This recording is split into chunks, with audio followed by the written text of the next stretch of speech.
All right, everyone.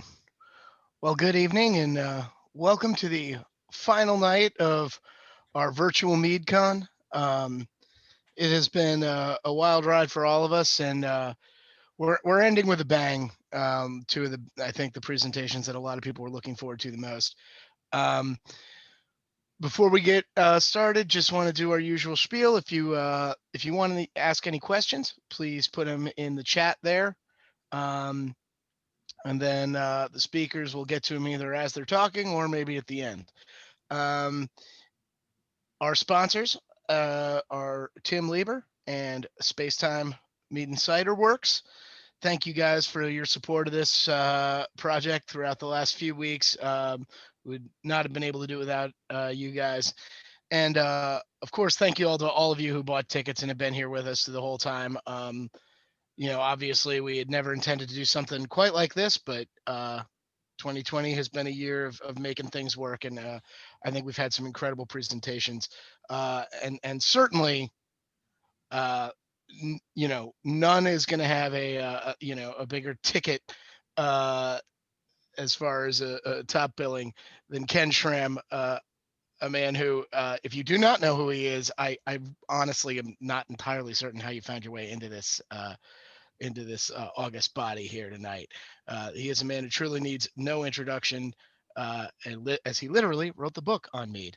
So, Ken, if you want to get going, we can Yeah, get started. happy to. And welcome everyone. I am delighted to have you so in my home this evening.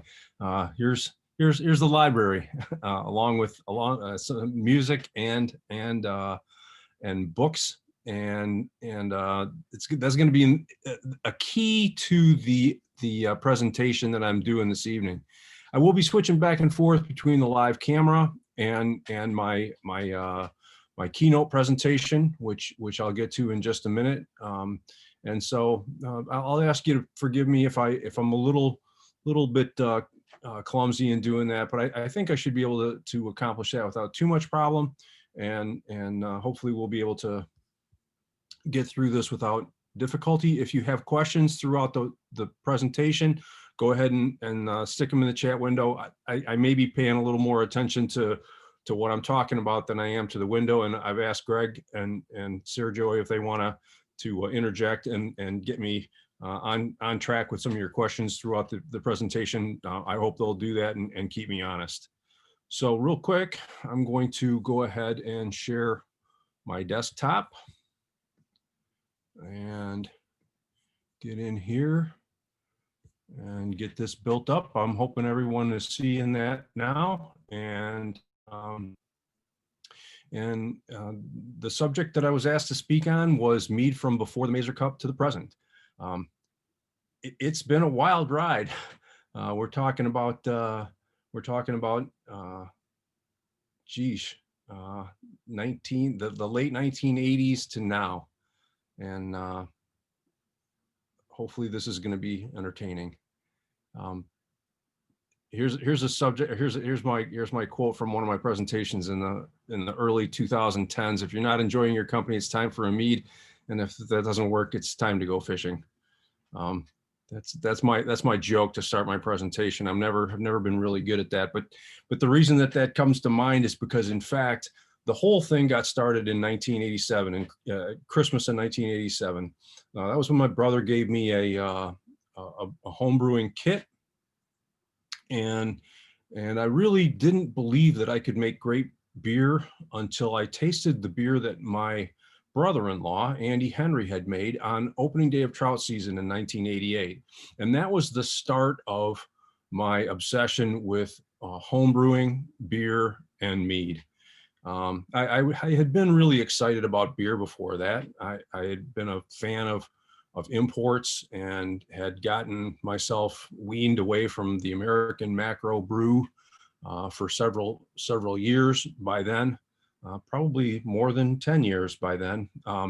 But it wasn't until I tasted my brother-in-law Andy's beer and realized that it was excellent, that I dove into this. The opening day of trout season was in 1988 was April 30th, and between April 30th then And July 1st, I brewed 4 batches.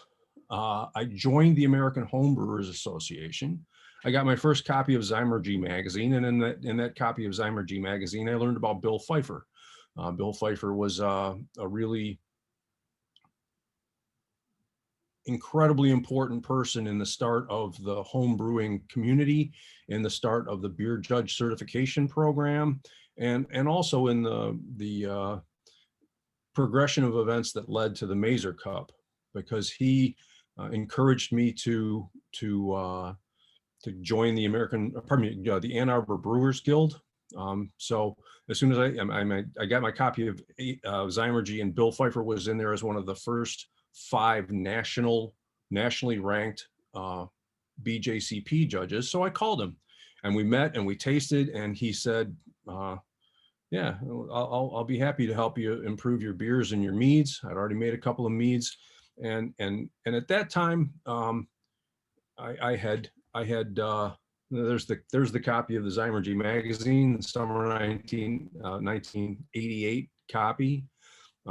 It seemed to me like it was months or it just seemed excruciatingly slow that I got involved in all of these activities, the American Homebrewers Association, and then the Ann Arbor Brewers Guild, and eventually the Beer Judge Certification Program. It really happened over the course of about 12 months. And the first 4 months were really, really rapid, and they seemed excruciatingly slow to me at the time.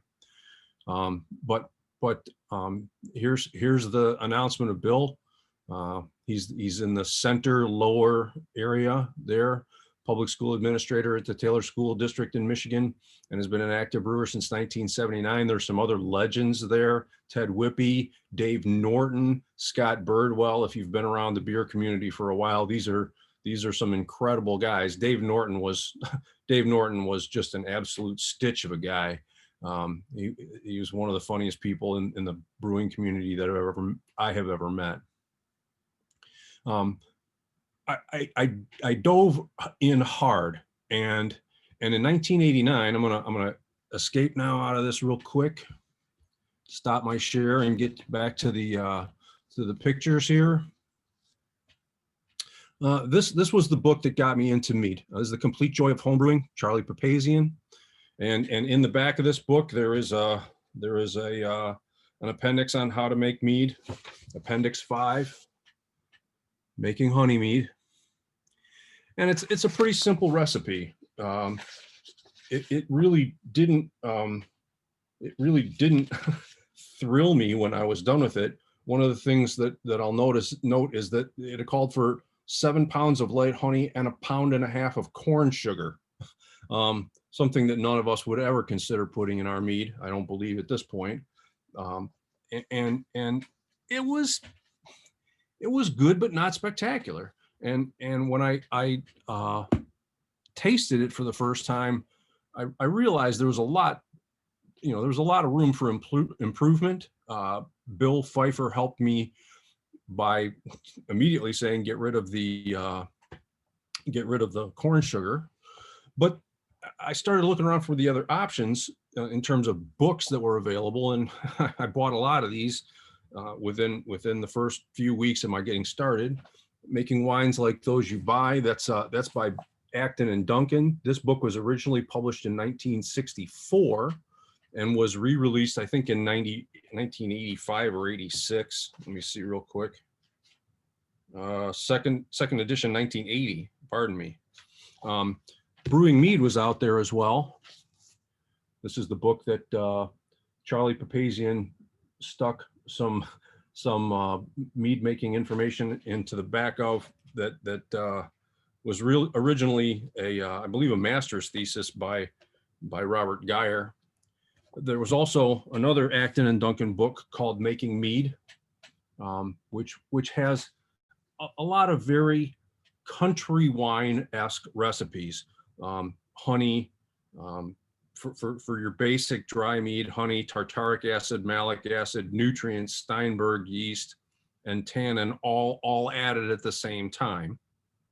And I tried making a few of these recipes, and they came out pretty country wine-esque as well. Um, there's a lot in here about Hippocras. There's actually a gooseberry melomel in here, and they all contain the reference to just nutrients. Just add some nutrients.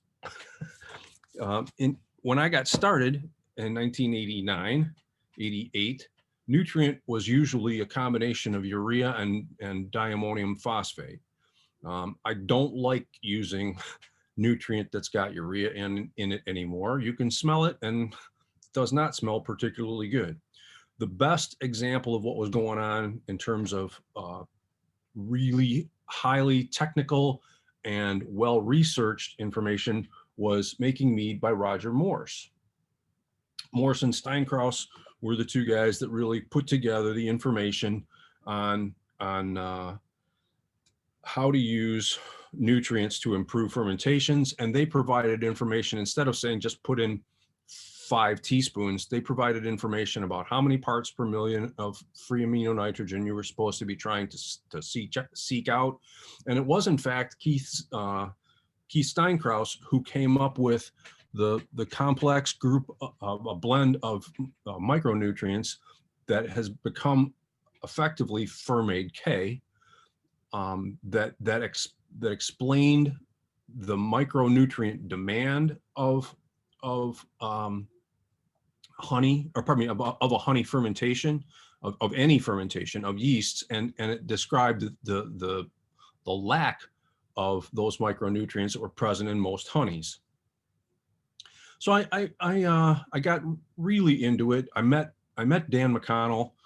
Dan McConnell was the spectacular brewer from the Ann Arbor Brewers Guild, PhD, microbiologist from the University of Michigan, research microbiologist from the University of Michigan. And he and I both got deeply involved in trying to make the best mead we possibly could. The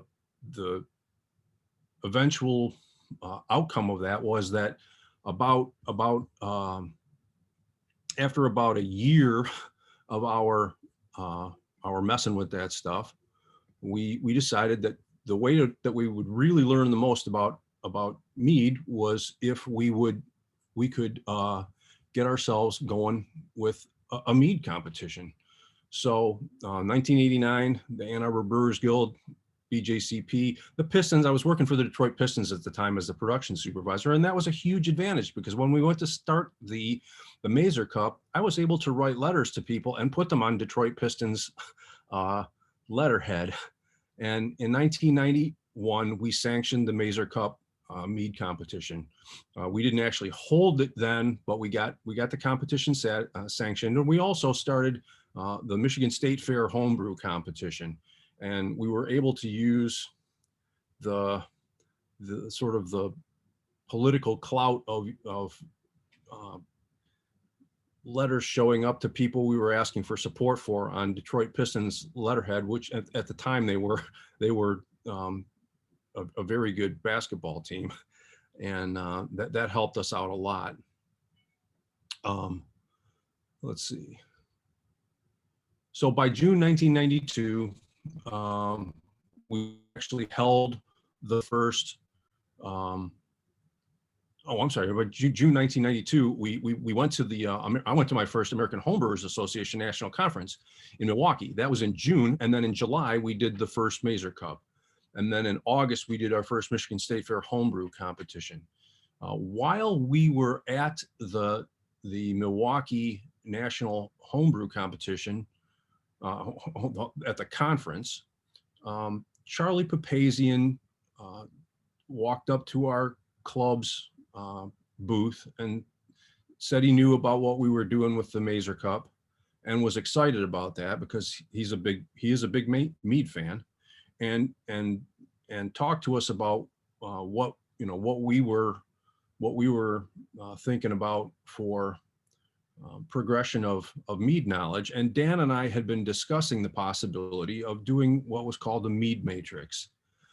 So anyways, this is the announcement of the first Mazer Cup mead competition. We talked though about, well, actually, let me get back to I'll talk about the matrix. We decided we were going to try and do the matrix, and we discussed it with Charlie, and he said, yeah, why don't you do that, get that stuff together, And if you can, you can get it done and do a presentation about it at one of the upcoming national conferences. Well, that meant we had to learn about honey, and so we did.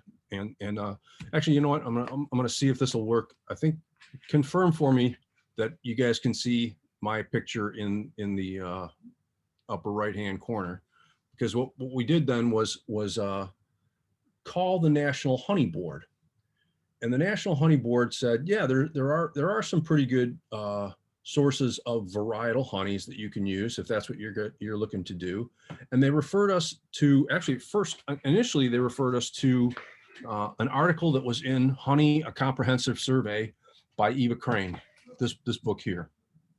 And if you haven't got a copy of this book, I strongly recommend that you try and find one. They're not easy to come by. You can find them used on Amazon, but it's a really, really valuable resource. There's tremendous information in here. And in here is the first article that we got to read by Morse and Steinkraus about nutrification of mead musts.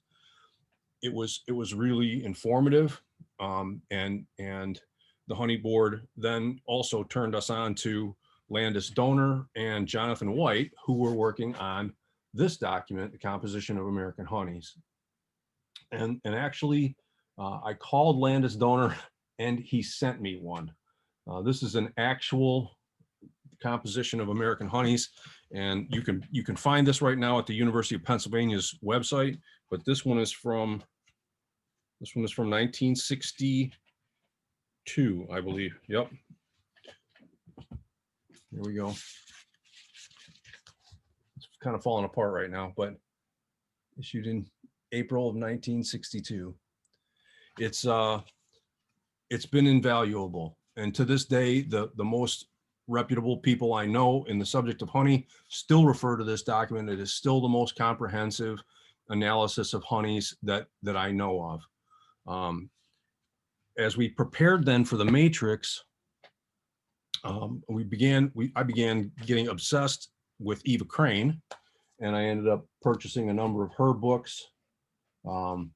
This is one on pollination for world crops. This is Directory of Important World Honey Sources, and then the two most important books of hers are actually on the subject of beekeeping and bees and beekeeping. Bees and beekeeping itself, right here. If you haven't got one of these, this is another good thing to have. And Eva, actually, this is considered her master work, the World History of Beekeeping and Honey Hunting.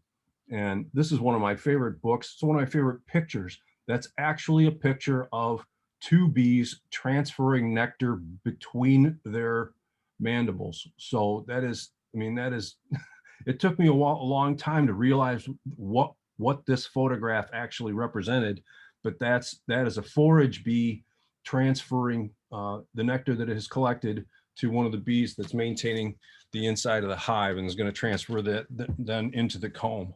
It's really cool stuff. Eva became an absolute god to me, and she's a god to most people that are deeply involved in honey and beekeeping. I did get the chance to talk to her before she passed away, and she was a wonderful, we exchanged a couple of letters and had one phone conversation, an absolute gem of a human being.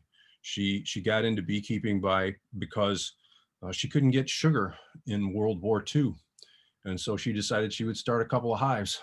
And then she ended up becoming the world's leading expert on bees and beekeeping. So that's kind of where I was, how I was being driven. I also joined the American Mead Makers Association in roughly around 1992, 93. This is the fall 1993 edition of Mead Letters. In that edition, that's the entry form for the Ambrosia Adventure, its first ever iteration. It was the second mead only competition in the United States. This was being put out by the AMMA, and we used it as one of the means of advertising the Mazer Cup. In the fall of 1993, there were 14 meaderies listed, and we're obviously we're a good bit ahead of that now. There's the actual announcement for the first annual Ambrosia Adventure Mead Only competition. Another quick look at Keim, McKellen, and Lee and their article on ultrafiltration of honey for mead production. This was the first publication of that article that Robert Keim wrote on how to do ultrafiltration. And then the quick look at 94, the Mazer Cup Winter Circle recipes, and the ultrafiltration for mead production article by Keim. So in 1994, that turned out to be a pretty big year for me. Actually, that's a really cool article. Some of you have seen this before from my previous presentation. I've used these slides in the past, but 1984 turned out to be a big on the Mead matrix, and I also moved into the home I'm living in right now, and there was an orchard here, and that made fruit growing really important to me. At that point, there were I think 6 apple trees, 2 plums, 2 peaches, 1 sweet cherry, and 1 sour cherry on the property. So I went out and purchased this book, which is a great book for you if you are growing fruit in your own garden, The Backyard Orchardist. And I also, at that point, was deeply involved in beer as well. And in fact, in 1995, we did another presentation on fruit beers at the national conference. But in 1994, we did the matrix. However, I got my copy of the Great Beers of Belgium. That's by the monster himself, Michael Jackson. And in this book, I learned about the Charbake cherry. I was very, very much attracted to the Belgian creeks, and I through this book I figured out that the cherry that they were using was the Charbake. I also bought a book called Apples by Roger Jepsen rather, and this book helped me to get initially into individual apples. You can see it's stuff on Pitmaston pineapple, which, yes, we had that one in our yard, Allison. It's gone now because it was on the Northern Spy and it was on one of the branches that had to get taken off. But then I also learned, as I'm learning more about apples and various varieties, I learned about South Meadow Fruit Gardens.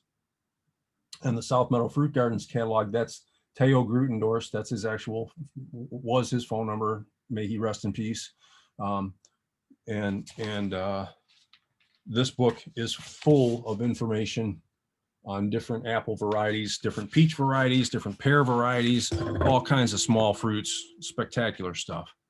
So that kind of stuff was pushing me to learn about the best varieties of fruit that you could grow to make mead.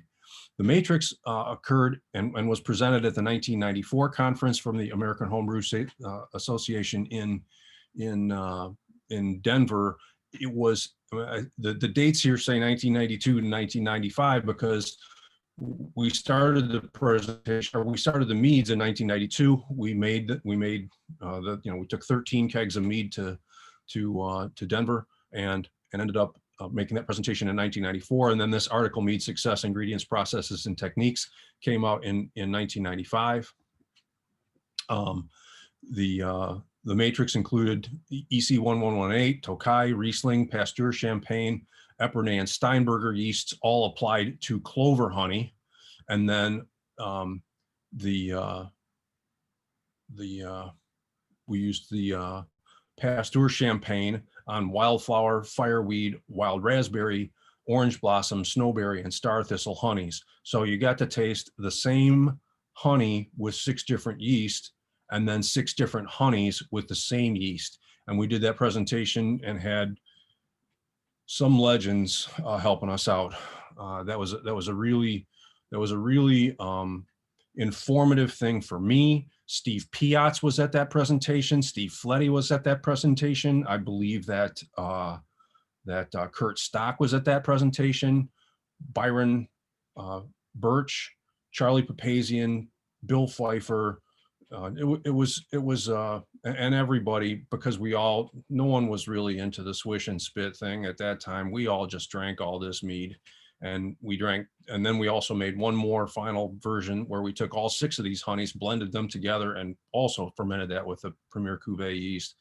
And by the end of that presentation, people were jolly. So what were the books then that I was, getting attracted to in 1995?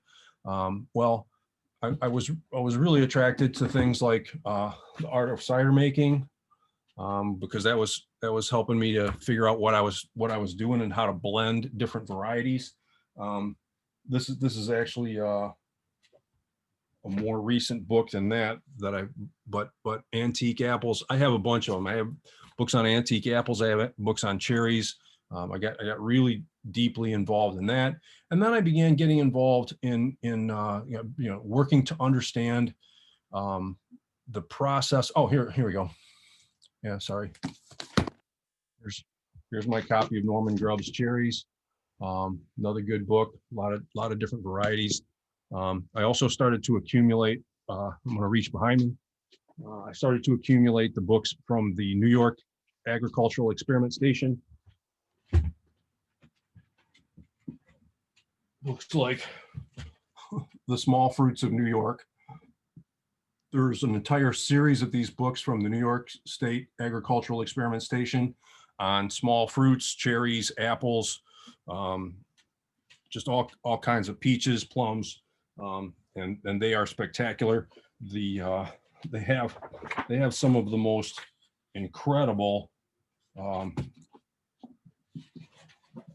illustrations. These are just spectacular hand-drawn illustrations of fruits.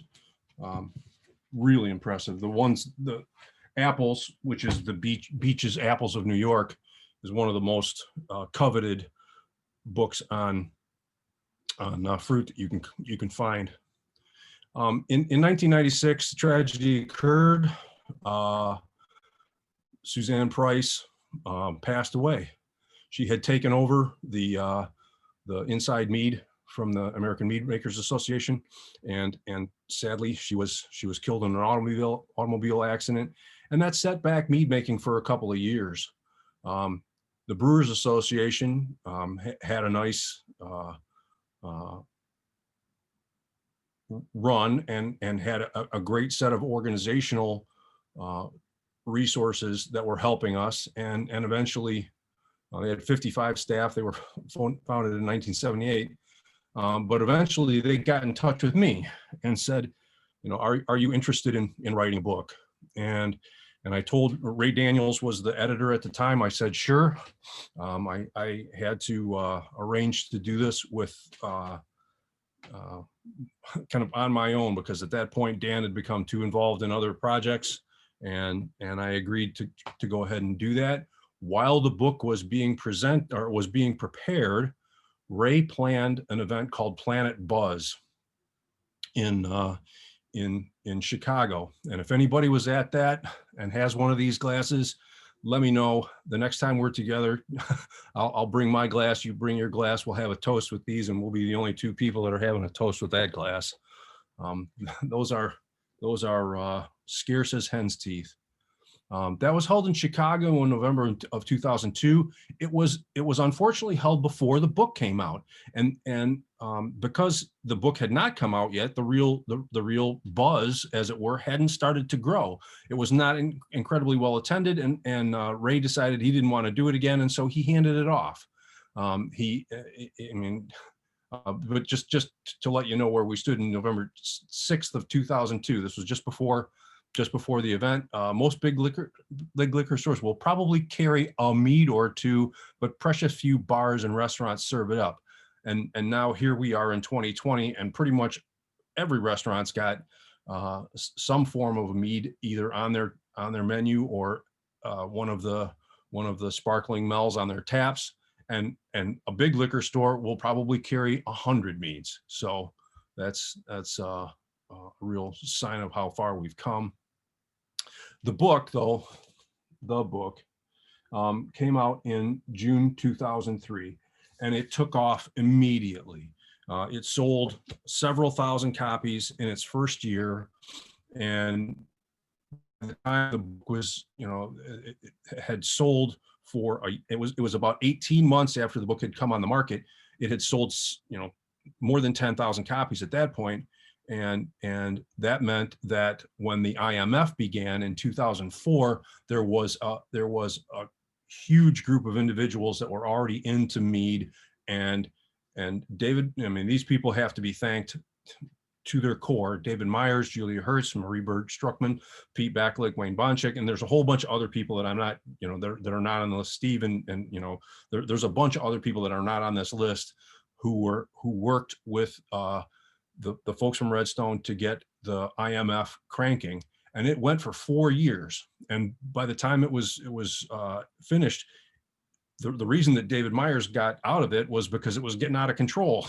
It was threatening to take too much time from him away from the meadery that he was trying to run, and he ended up just sort of putting it on the back burner, where it stayed for a bit. The IMF was tremendously successful, though. The last one that I went to in Denver probably had 2,500 or 3,000 people at the tasting floor, and had wonderful presentations. I did a presentation for them I did presentations for the IMF for, I believe I did something almost every year for them. And the last one was on mead and food, and had probably 300 or 400 people in the presentation. So it was just really well attended and spectacularly well organized by Julia Hertz. She did a phenomenal job. Here's just a quick look at the 2000, the IMF announcement and the home mead maker competition entry rules and regulations. It was a great competition. By this time, for the first couple of years of the IMF competition, we were also holding the Mazer Cup. And by that point, the number of appearances that I was being asked to make and things that I was being asked to do on behalf of the book overwhelmed my ability to be the organizer of a competition. So when the IMF shut down in 2007, and we needed a I'm going to back up real quick. When the IMF shut down in 2000, after 2007, and there was a need for a new competition that was not called the International Mead Festival Mead Competition, I got in touch with Pete and Vicky and the folks that were looking to take over that competition, and asked them if we could transition the Mazer Cup and fuse these two mead competitions and call it the Mazer Cup, and allow them to continue on, and let us discontinue the running the Mazer Cup in Ann Arbor. The thing that occurred right after the book came out was staggered nutrient additions. And in fact, it was 2003. It was after I had already submitted my copy of the book and it could not be modified, that I learned about staggered nutrient additions, which were being done by a guy named High Test, and advocated by a guy named High Test. Mike Zapolta, I believe is his name. And his source of inspiration on that was Clayton Cohn. Clayton had been involved in figuring out for Lallemand how you can make both wine and mead fermentations more effective, more cleaner, smoother, and how to prolong the amount of time that the yeast stayed in the growth phase, because the yeast's fermentation rate is much faster in the growth phase than it is in the anaerobic phase. I too had already been dealing with Clayton because Dan had introduced me to him, and I had been conducting my own set of conversations. Dan said, "Hey, there's this thing called staggered nutrient additions. Have you thought about this at all?" And I ended up contacting Clayton myself. Mike's pitch, Mike's approach was to pitch at the beginning and at the 1/3 sugar break. But when I got started, I hadn't known anything about that. I just started breaking mine into a number of additions, and I asked Clayton about whether or not it made sense to try and stretch it out a little more instead of doing it in 2 additions and do it in 3 or 4 or 5. And he said, "Yeah, that makes sense. What you're really trying to do is to stretch out the growth phase period and keep it as um, smooth and challenge free to deliver all the nutrient that everything needs to, to run the marathon." And so I got involved in my own approach to staggered nutrient additions. It took me a while to figure out that really there wasn't as much concrete information as we needed to do this. So by 2005, I went ahead and did some serious research of my own. I picked up a book called Yeast Technology. This one right here. Oops, sorry. I keep forgetting where my camera is. Yeast Technology, Reed and Nagadon-Vitana.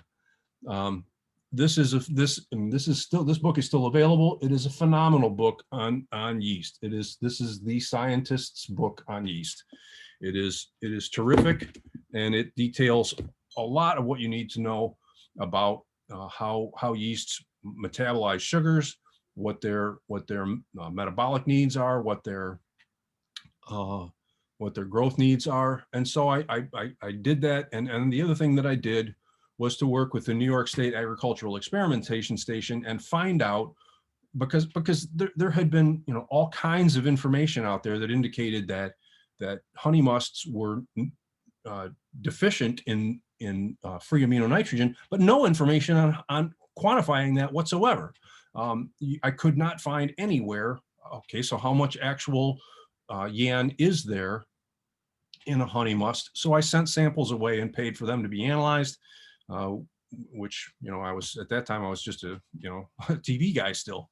And I found out that what we ended up with was 7 to 21 parts per million in a typical honey must that we would use to make a traditional. I did a much deeper dive on growth and metabolic needs, and I also did some work to determine, or to find out about determinative compounds, which are the things that will either turn on or turn off a fermentation. If you don't have enough biotin, your fermentation stops. If you don't have enough potassium, your fermentation stops. And so I found out about what the actual quantitative requirements of the yeast were for that kind of stuff. And then I found out about the minerals that are required for both growth and metabolism: calcium, magnesium, potassium, phosphorus, zinc. I mean, it was just reading someone else's work. I didn't do this, this wasn't research that I conducted myself in a laboratory, but I took the information about what was required and then was able to use the information from the composition of American honeys to find out specifically how much we were talking about and how far, how deficient a honey must actually would be. And that was incredibly helpful. I published that in 2005. That's optimizing honey fermentation. It's been the result. It's been the source of, for me, it's been the source of a lot of satisfactory mead fermentations. It's also helped other people to come up with different ways to address the nutrient question. Since that time, Fermate K has become much more popular. Fermate O has been released. The TASNA protocols have been released. What I've, it's been fun to be able to address that from a position of relatively solid data on the front end. One of the things that I have found out in my own research, though, is that there's a thing called the ILV pathway: isoleucine, leucine, and valine, and those are branched chain amino acids. They are part of they have a thing called transamination that they get happening. And transamination is during the course of cell wall growth. The recreation of that cell wall is very much like the creation of a wall by a good mason. When you get to the corner of the wall, you need a half a brick. And when the cell wall is being created by the yeast cell, when it needs a specific amino acid to go into a specific spot, it will, if it's what it's got is thiamine, and what it needs is I don't know, adenosine, it will take apart the amino acids that it has at its, if what it's got is isoleucine, leucine, or valine, one of the branch chain amino acids. When it breaks that amino acid apart to its, to get to the amine groups that it can then reassemble into the brick that it needs, that transamination yields the fusel alcohols that I believe are some of the most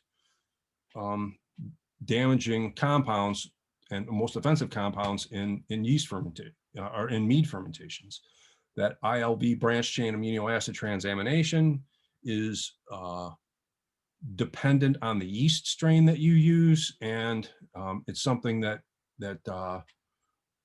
we need to examine more closely in mead fermentations, and that's going to take some money and some research. The web has been tremendously important in the growth of the mead industry. The Mead Lovers Digest and Got Mead have been spectacular sources for people. I'm going to keep it moving here because I know we've got, I'm running out of time. One of the biggest developments that occurred along the way between then the release of the Mead complete mead maker and now is low gravity mells. Kurt Stock was really influential in the development of a lot of those initial recipes. And now you got people like B Nectar and St. Ambrose out there, Brad Dahlhofer and Kirk Jones, that are creating terrific, quaffable, delicious meads that are really, I mean, it's not just those guys. And then it's going on down south. It's going on the East Coast. These are tremendous entry point meads for people to become familiar with fermented honey beverages, and then continue their progression into the hobby, into the beverage, excuse me. So the books that I began getting involved with then between 2005 and 2013 started to be more related to wine and other beverages. I really wanted to become familiar with what the standards were. One of the great ones that I've read is Kermit Lynch's Adventures on the Wine Route. That's Kermit Lynch is a tremendous importer. That's a really good one. One of the books that this is actually perhaps a little bit later than 2013, but our friends from Pappy Van Winkle have a book called But Always Fine Bourbon. And it helps to understand how well a family business can maintain a deep commitment to quality. I did get deeply into sensory evaluation techniques and understanding what was going on in the beverage. And this is Morton Mildgard's book. It's still used as a textbook in college classes. And I also became interested in what Patrick McGovern had going on, his activities in ancient wine and understanding the origins of early fermentation. Ancient Brews, another book of his. Uncorking the Past is another one that's on the shelf a little further down. And those became part of the reading material that I had, and they didn't really improve mead making for me. However, they did provide wonderful context for how humans got into mead and how humans ended up getting more deeply into wine and mead making. Since 2013 and when we opened Schramm's Mead, the thing that I've become deeply engrossed with is the subject of ingredient quality and the emulation of truly epic winemaking. Great wine is made. Great wine is made in the vineyard, as they say. And so I have spent a lot of time reading up on the subject of how spectacular wines are made. It's all about the dedication of the people who work in the field with the fruit to try and make it ideal for fermentation.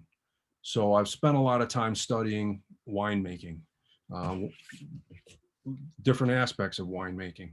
Um, Inside the winery, I've been reading this book, Winery Utilities. This is a valuable book on process and equipment and the actual nuts and bolts of having a facility. Authentic Wine is a great book that I've been reading. It's by I think it's Jamie Good and Sam Harrop. Yep. And this is a tremendous book that talks about winemaking that is done with minimal interventionism and utilizing the fruit as best as possible and trying to stay true to the fruit.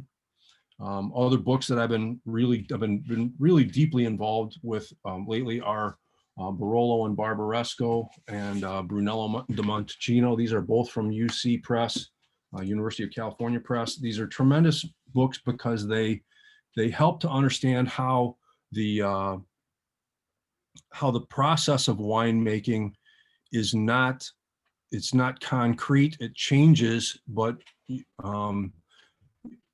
the people in Barolo and in Barbaresco both got really deeply enamored of small French casks and discovered that in fact they were using them on fruits that were a little too delicate to withstand the influence of that much oak. And those stories are tremendously important for us as we think about how we're developing products and what we're going to be delivering to our clients, and how we want our meads to represent the ingredients that we're using. Other books that I've been reading lately, Native Wine Grapes of Italy and Italy's native wine grape terroirs. More information on Barbaresco and Barolo, the MGA books, and these MGA books also help us to understand how the dirt affects the soil, or how the dirt affects the fruit, how the soil, the location, the weather all comes together to impact the flavors and the aromas that we are perceiving in the wines. Another book that James has got me on right now, James Nager, my son-in-law, To Cork or Not to Cork, the understanding how our closures will affect the quality of the product that we're delivering to our clients. So that's a lot of the reading that I've been doing. I think that the future for Schramm's, and I can't really speak for the future for other people, but the future for Schramm's is in helping to determine how, I'm going to stop the screen share, helping to determine how we can absolutely maximize, no, yeah, it's done by a fanatic. Yep, that's it. How we can, in fact, absolutely maximize the quality of the fruit that's going into our meads, and how we can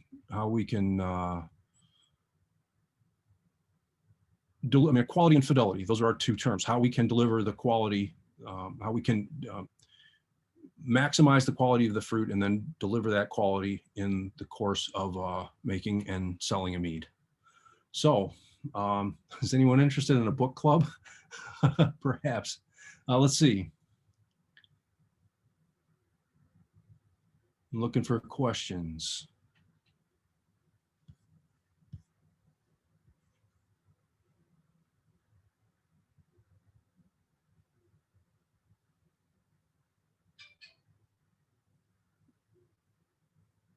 I don't see anything yet. Am I missing anything? Okay. Are you working? Excuse me. Sorry. Are you working on a way to quantify the amino acids presented and estimate the additions required? Well, we are using a lab, and we are analyzing our constituent elements, and so we know how much amino acid we're getting um, from the honey. We still have a few more fruits that we need to analyze that we use on a regular basis, but we have a pretty good handle on which fruits are presenting which amino acid levels. We don't test every batch. As we get a better lab, as we get more revenue, we'll be able to build ourselves a better lab and have more people to run that lab, and that will allow us to know exactly how much is going on. As far as the individual amino acids, no, but knowing which specific amino acids we have coming from which fruits, no.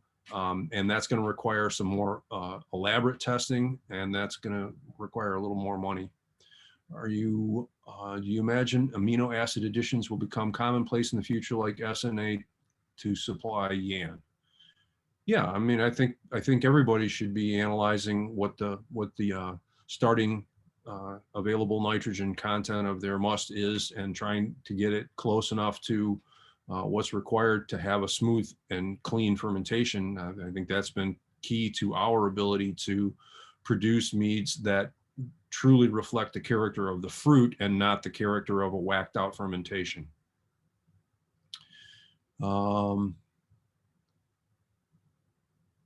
Is Ken considering writing a new release of his book? Honestly, no. Right now, I'm trying to start an orchard, and I'm trying to be a grandfather, and I'm trying to work out the details of financing for our meadery, and I've been working on a number of other different things. And to be honest with you, rewriting that book is not a high priority for me. I think that, if you combine what's in the Understanding Honey Fermentation article and what's in the book, you can get a pretty good comprehensive view of how to make a decent mead. And I also think that there is more value to be attained for the mead community if we work on figuring out how to grow great fruit and share that information with people, and if we work on how to do things like run a better bottling line. So what factors should be considered for highest quality honey? I think aromatics are key. I think to be honest with you, after some more analysis is done, the isoleucine, leucine, valine question is gonna get out there, and we're gonna find out some details that will be really revelatory about which honeys ferment really well.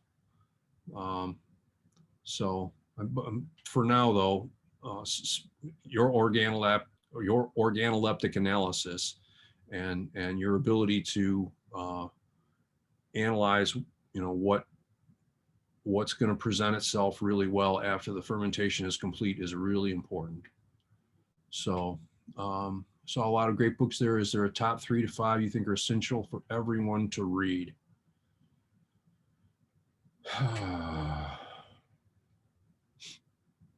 Yeast technology is really important. I think that it would.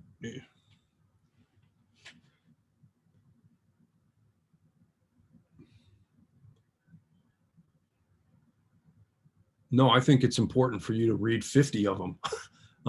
Honestly, I think it's really important for you. I mean, this is a small selection of the books that I've consumed, trying to inform myself how to know what a great whiskey is, how to know what a great wine is, how to know what a great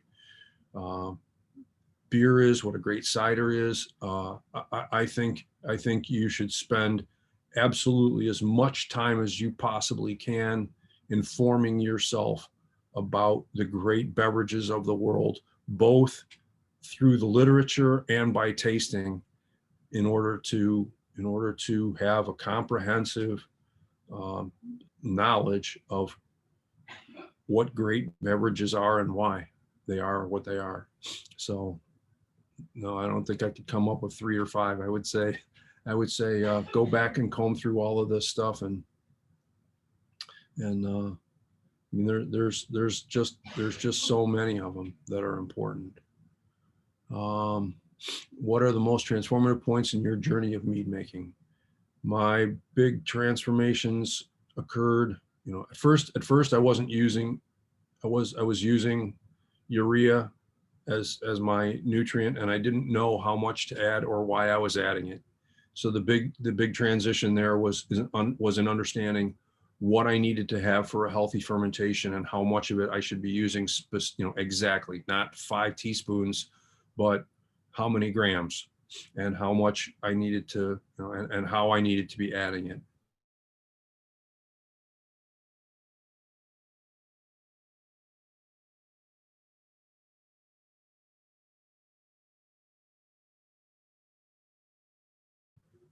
Was vastly different from what how good mead could be if you made it with wild raspberry, or if you could make it with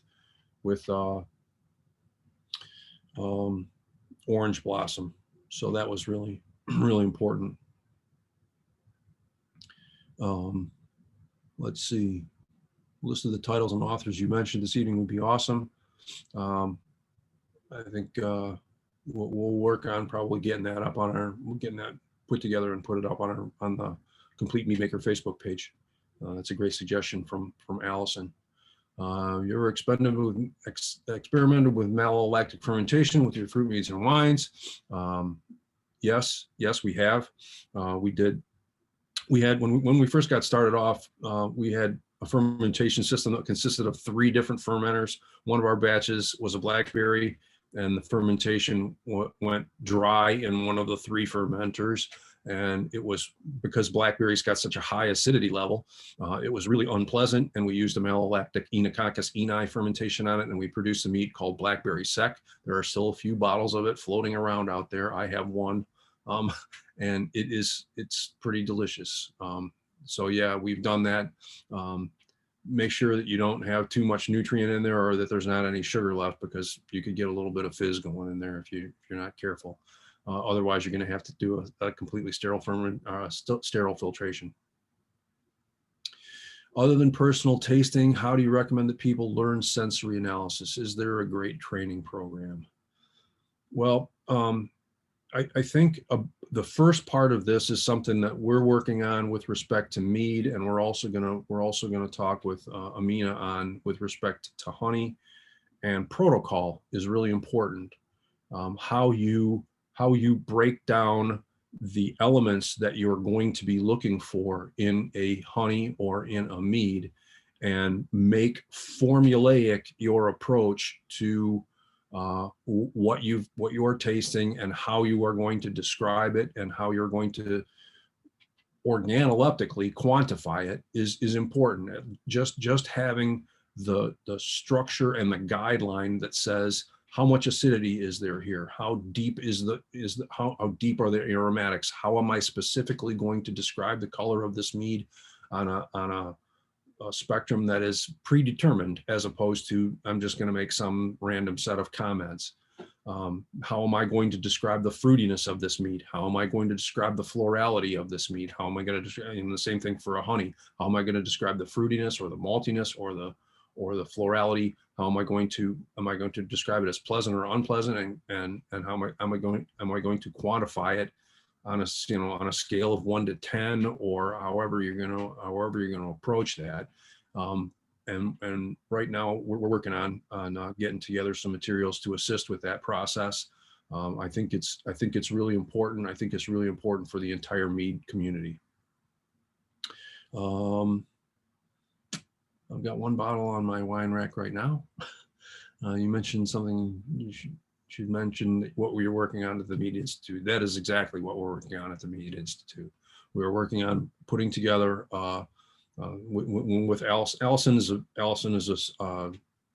well into the sommelier program. She's about ready to start her work on the, I think it's the 3rd or the 4th level of the sommelier program, and that's a we're working on a mead tasting grid that will help to provide that structure for people to work with mead. And then we're going to do the same thing with honey. The other thing that we're going to work on shortly. Well, I'm not going to actually. I'm going to not tell you what we're planning on doing until I have actually executed some of the work that needs to be done with some of the other parties that are involved to get more detailed on how we're going to deal with honey. But the mead tasting grid is going to be is being rolled out and tested by a bunch of extraordinarily qualified sommeliers and people from the beer tasting community. Names that, if you are familiar with either or both of those sets of communities, are some of the people you would consider the top people in the world on these subjects. And so we're going to, or at least in the United States, so we're going to enlist their assistance and get their reviews, and then we're going to take it to a second tier of people for commentary, and then we're going to release it for the world. So there's some really exciting work going on there. I think that pretty much covers it, and I think I've used up just about all the time I'm entitled to. That was at least an hour's worth. So yeah, we're at the just over the hour and a half mark, but yeah, I don't see any other questions here in the chat. I think you pretty much covered them all, so good job doing that. Yeah, and thank you again for taking the time to do this for the AMMA and for all of its members. Is there any like last note you'd like to leave with everybody before we wrap this up? I think we're I think we're making tremendous strides as an industry, and I'm sorry for the. Well, I'm this is generically. I've lost 2 friends to this horrible disease, this horrible COVID situation, and I have the deepest sympathies for anybody in the mead community who's also had losses, and I have the deepest respect for the entire mead community for having worked hard and persevered through this really difficult time, because it has been brutal on everybody, and I am very, very grateful to the entire community for having done the hard work that they need to do to keep their businesses going and their families sound. And I'm sorry for you if you've lost somebody. It's not pleasant, and I look forward to what's going to come from the mead community as we get through this, because when we get to the other side of this dark curtain, it's going to be a gas. All right, very awesome. Well, thank you again. I'm sure I could speak for everybody. We really appreciate the time that you put into this. So, all right, with that, we'll let you go, and we're going to take a quick break until the next presentation starts in the next 23 minutes. All right, thanks again, Ken. I really appreciate that. Allison, you have to come over and help me put my books all away. Good night. Thank you. Good night, Ken.